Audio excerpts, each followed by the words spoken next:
Bueno, vamos a continuar con la presentación de Fernando Fuentes, que nos va a hacer un pantallazo del crosslinking, del que estamos hablando justamente. Bienvenido, Fer. Gracias. Ostentoso el título que me pusiste. La técnica. Bueno, vamos a ver de qué nos disfrazamos. Bueno, básicamente, el problema del queratocono involucra a una población bastante, yo diría, heterogénea desde el punto de vista genético, en donde todos tienen en común una debilidad corneal que no se aguanta la forma, no la mantiene en el tiempo, sea por la presión intraocular, las alteraciones del Rubin, el párpado, y esa córnea se deforma de forma irregular, y eso, en definitiva, lo que altera es la calidad visual. O sea, la principal función de la córnea, que es la formación de imagen. En la medida que se vaya haciendo más irregular y aumentemos las aberraciones de alto orden, empieza a tener una alteración funcional que básicamente impacta en la agudeza visual corregida, y de acuerdo a eso vamos a tener que ir subsanando esa forma, ya sea con lentes de contacto flexibles o colocando anillos o directamente reemplazando esa córnea.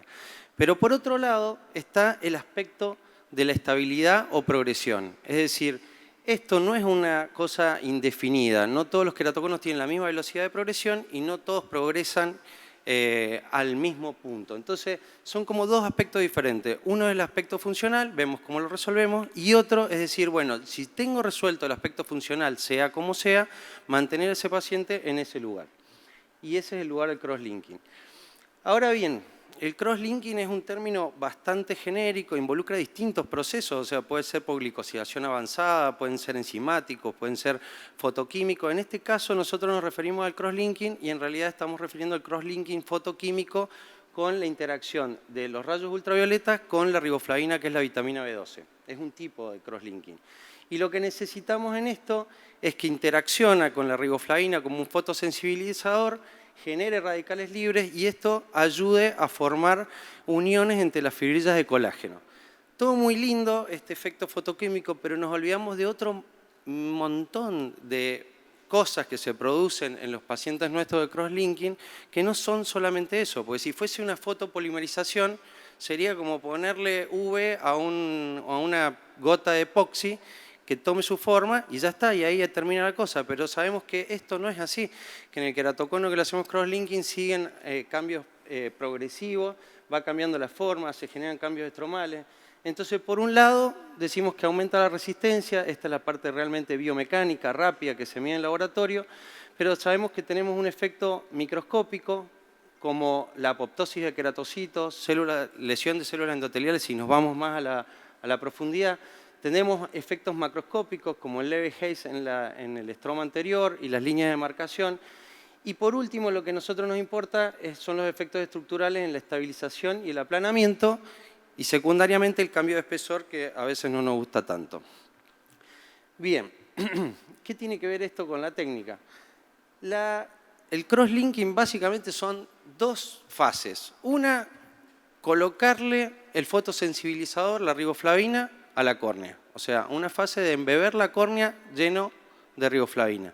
Y por otro lado, darle la luz ultravioleta a una determinada de 300 nanómetros, 370 nanómetros de longitud de onda, a una afluencia, que ya veremos, este sería el protocolo original, de 3 miliwatts por centímetro cuadrado durante 30 minutos. Embeber la córnea y darle luz ultravioleta. Perdón, ¿cómo voy para atrás? Bien. Y posteriormente lo lavamos y le ponemos el lente de contacto. ¿Cuáles son los puntos importantes? Entonces, primero, ¿cómo le damos el fotosensibilizador a esa córnea? ¿Sacamos el epitelio o no sacamos el epitelio? Yo saco el epitelio, sigo el protocolo de Dresden. Segundo, ¿qué le ponemos? La riboflavina de 0,1 con 20 de dextran y empezaron a aparecer otras riboflavinas. Y por otro lado, la fluencia, esa luz ultravioleta, ¿con qué intensidad se la coloco? Esos serían los puntos a remarcar. En este caso yo remarqué estas cosas, ¿por qué? Porque lo que yo considero es que tenemos tantas cosas en juego, tantos efectos, no solo el fotoquímico, que nos resulta difícil entender, inclusive evaluar, que si generamos alguna modificación en estos parámetros, en realidad podemos medir alguna de las cositas pero no todas. O sea que no sabemos si estamos haciendo lo mismo cuando modificamos la técnica o el protocolo. Aparecieron técnicas transepiteliales para tratar de tener una recuperación más rápida. Sin embargo, se modificaron las soluciones para tratar de que ingresen, porque si no sacamos el epitelio no ingresa a la córnea. Y entonces en cada una de esas modificaciones estamos interviniendo y no medimos todo lo demás. No sabemos si hacemos el mismo procedimiento.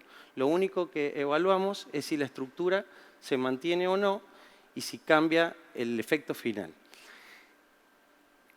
Con respecto al epitelio, y eso lo pongo a discusión, yo creo que es epitelio off, digamos, porque si no, no entra la riboflavina, o por lo menos no con la cantidad que queremos que entre. Ahora, con el cambio de la fluencia, podemos decir, bueno, desde el punto de vista fotoquímico, si mantenemos el tiempo y la fluencia lo multiplicamos y me da una cantidad de energía transferida por centímetro cuadrado, vamos a tener un efecto fotoquímico al menos similar. Se cambiaron distintas cosas y básicamente se fue aumentando la intensidad de energía para reducir el tiempo. Y lo podemos hacer, por ejemplo, con 9 miliwatts por 10 minutos o hasta 30 por 3 minutos. Y ahí empezó el problema. Cuando empezamos a hacer esto, si bien era desde el punto de vista fotoquímico equivalente, ¿qué necesitábamos? Necesitábamos radicales de oxígeno, necesitamos un consumo de oxígeno mucho más acelerado si aumentamos la fluencia. Y entonces no le damos tiempo a que se genere ese crosslinking tipo 1 que requiere oxígeno y empieza a haber otro tipo de proceso que es el crosslinking tipo 2 que no requiere oxígeno. Entonces no estamos haciendo las cosas equivalentes, por eso empezó a hacerse de forma pulsada cuando aumentábamos la fluencia. A mi forma de ver, yo creo que el estándar y el acelerado, si bien los papers siempre dan, bueno, es bastante parecido, pero si nos ponemos un poco quisquillosos, el acelerado tiene menos efectos, por lo menos los evaluables, que el estándar. Hasta 9 miliwatts en 10 minutos son efectos más o menos equivalentes y ya hay un tiempo bastante importante en ese estudio. Ya salirnos de eso probablemente puede llegar a ser mejor, pero no lo sabemos. ¿Esto para qué lo pongo? Si empezamos a estudiar, a ver papers de biomecánica, de crosslinking, nosotros hablamos del crosslinking y que mejoramos la biomecánica, y la biomecánica es complicadísima. O sea, la cantidad de cosas que podemos medir es tremenda. Y las que podemos medir en pacientes en vivo son poquitas, que son estas. La digestión enzimática, bueno, ni siquiera, la digestión enzimática no lo podemos hacer en vivo, pero el Corbis, la microscopía acústica, la extensiometría de la banda, la microespectroscopía de Brolin, lo podemos ver. Y cuando medimos esto, y me centré solo en la parte de los procesos de crosslinking acelerado, fíjense que todos los efectos coinciden en que en realidad en lo que podemos medir desde el punto de vista fotoquímico son mayores en el procedimiento estándar que en el procedimiento acelerado. Bien, ahora bien, le hicimos el crosslinking, nos queda una córnea así, con un leve haze, tiene algo de edema, después eso mejora, aparecen las líneas de demarcación. Esas líneas de demarcación, como un trabajo que hicimos con el OCT, aparecen al principio y después van disminuyendo con el tiempo y simultáneamente se producen otros efectos, voy a ir más rápido para no detenernos, como el aumento de la refringencia anterior, que esa es un poco más tardía, aumenta a los 6 meses y después comienza a disminuir. Básicamente tenemos línea de demarcación, como vemos ahí, en la parte posterior, y aumento de la refringencia del tercio anterior. ¿Eso a qué corresponde? Básicamente se corresponde con los cambios de microscopía confocal, en donde primero se induce la apoptosis de la parte anterior hasta 300 micrones, si hacemos el protocolo de Dresden, se genera un edema y esa es la parte que se ve más oscura y la línea de demarcación, y posteriormente hay una activación de los queratocitos, repoblación y aumento de la refringencia más tardío porque cambia la matriz extracelular. O sea que tenemos una correspondencia entre los cambios celulares y los cambios microscópicos. Ahora bien, si nos detenemos en la parte de progresión, fíjense que nosotros decimos, no, el crosslinking es para detener la progresión. Entonces la pregunta es, ¿cómo evaluamos la progresión y cómo evaluamos los resultados? fíjense, estas dos topografías tienen 1 año de diferencia. Este es un paciente joven y tienen 50, fíjense las queratometrías, 50-46 y acá 50-37, 45.92. O sea que si nos valemos por el K más plano o más curvo, no vamos a detectar el cambio. Pero si vemos el mapa comparativo, sí se evidencia un cambio de 1.75 dioptrías. Entonces, para mí, si nos vamos a valer de un sistema no estandarizado, tenemos que hacer mapas comparativos. O sea, no hay otra forma, no nos podemos valer de un numerito. Y cuando evaluamos los resultados pasa lo mismo. Fíjense, los K, de nuevo, 54, eso es post-crosslinking, 9 meses. 50-96, decimos, sí, está prácticamente estable, pero fíjense el cambio si hacemos un mapa comparativo. Tenemos una reducción de coma de 3 dioptrías en la parte. Entonces, básicamente, esto mejora la calidad visual y tenemos que hacer mapas comparativos. Voy a ir más adelante. Este es un trabajo que hicimos con Adriana, que básicamente lo que bajan son las aberraciones de alto orden. Fíjense que el consenso dice que tiene que cambiar 2 criterios, la superficie anterior, posterior o un afinamiento progresivo, pero en realidad no hay criterios que nos digan cómo evaluar eso. Y creo que el camino, voy a ir más rápido, es sistemas estandarizados como el del Pentacam. Fíjense, esto podrían detectar la evolución. Fíjense que 50, si veo la queratometría máxima, acá tengo 51,9, pero tengo que ver curvatura sagital frontal, o sea, es como dice Carlos, te tenés que sentar en el equipo, ir comparando uno por otro, comparar el anterior, porque si no te comparan el último con el anterior, pero no con el primero. Entonces, si no, son cambios chiquititos y no vas hacia el anterior. Fíjense cómo cambia la cosa si lo vemos en un display de progresión. Acá tenemos todos los estudios, cómo cambian, y esto, y es lo último que voy a decir, esto de ahí, que son los valores del punto de corte de confianza. Si yo tengo un paciente con queratocono, un queratocono manifiesto, ¿qué significa este punto de acá? Que cualquier cambio, si yo tuviera la barra verde que esté hacia la izquierda de esa línea de 95, significa que yo tengo menos del 95% de confianza de que eso realmente sea un cambio. Eso podría ser tranquilamente una alteración de reproducibilidad. Si me pasa eso, significa que tengo un 95% de confianza que eso realmente sea una evolución del radio de la cara anterior, en B, en la cara posterior, y en C, en la localización más fina. Entonces veo todo, cara anterior, cara posterior, si cambia, si no cambia, y puedo controlar los resultados como los vemos ahí. Entonces, iniciamos un proceso de remodelación corneal progresivo. Eso es un punto. Involucra principios bioquímicos y celulares que no están del todo esclarecidos y que las modificaciones del protocolo no son fácilmente comparables. Y hay una necesidad de estandarizar los sistemas de evaluación de progresión para la indicación y para la valoración del tratamiento. Gracias. Buenísimo. Muchas gracias, Fer. Completísimo. Creo que le has hecho honor al título de él. Adri. Bueno, es difícil hablar siempre después de Fernando, ¿no? No, en serio. Perdón.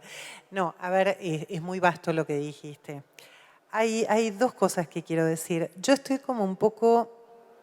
A ver, me resisto, esto es muy, muy personal, a que solo un aparato nos sirva para todo. Este tema de que si no es... Esto es lo que comentábamos recién. Si no es Pentacam, no sirve.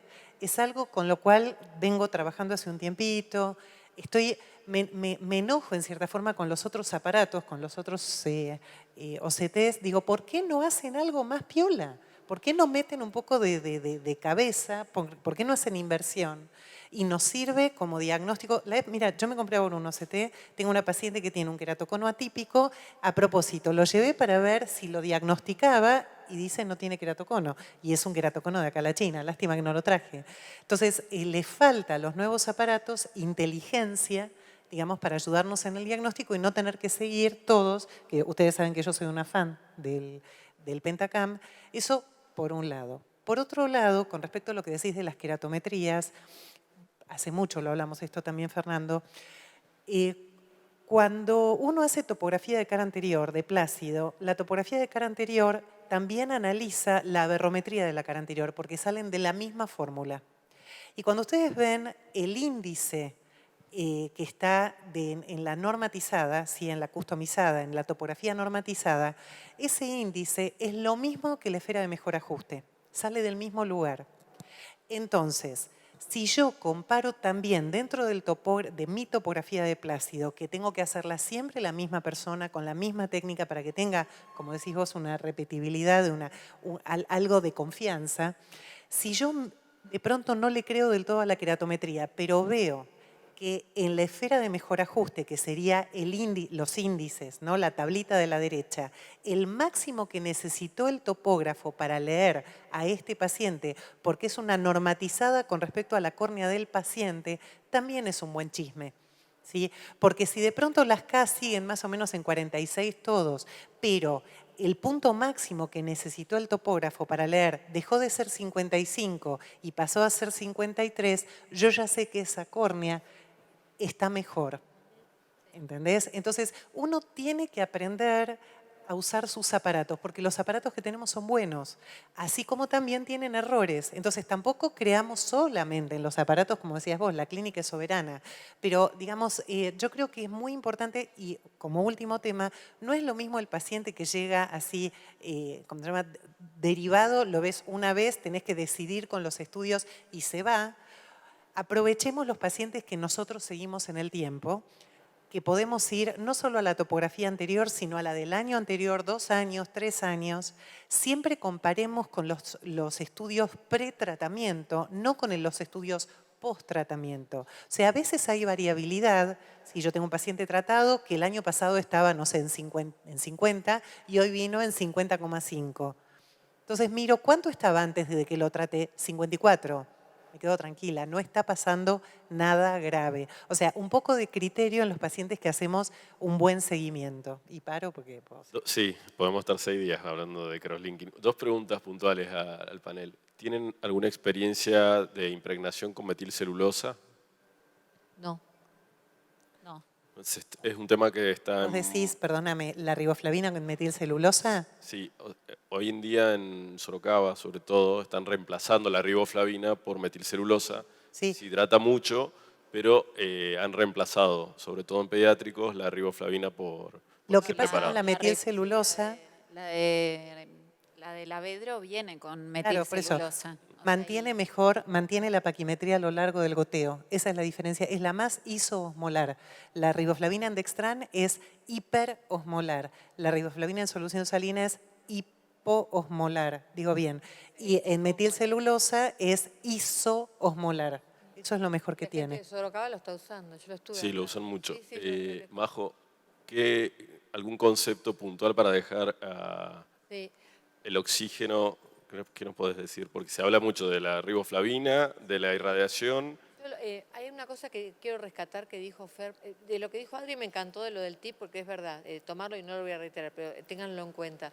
Y algo que dijo Fer, gracias, es muy difícil sacar conclusiones de la evolución o no evolución, voy a tratar de ser concisa, evolución o no evolución de un queratocono, es muy difícil. Es muy difícil saber en qué momento un estudio es repetible o no. Es muy difícil ver la biomecánica de la córnea con las herramientas diagnósticas que tenemos hoy en día. Una de las pocas herramientas no in vivo que tenemos para estudiar realmente la biomecánica es, por ejemplo, la simulación computada. El mundo de la biomecánica corneal es un mundo apasionante, pero es complejísimo. Vos, Fer, lo sabés, yo que tuve la oportunidad y tengo de tener un plan de desarrollo de alguna tecnología también.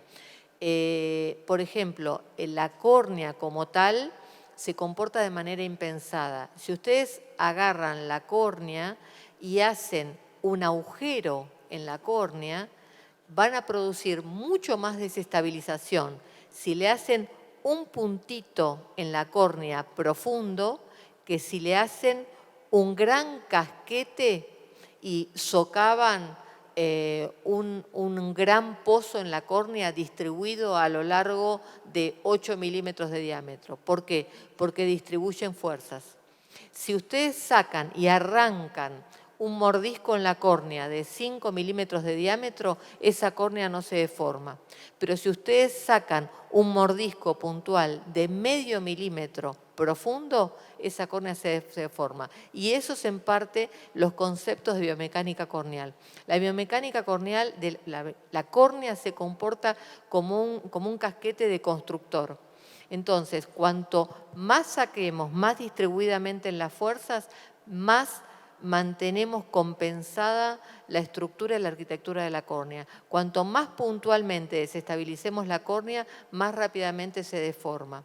Y por eso es que a veces nos encontramos con que pequeñas cicatrices, pequeños traumatismos o alteraciones o suturas generan más astigmatismo o más deformación, que a veces es mucho más fisiológico para la córnea hacer una gran herida y distribuirlo con un montón de suturas pequeñas que hacer una herida profunda, pequeña y hacer 2 puntos largos tirantes.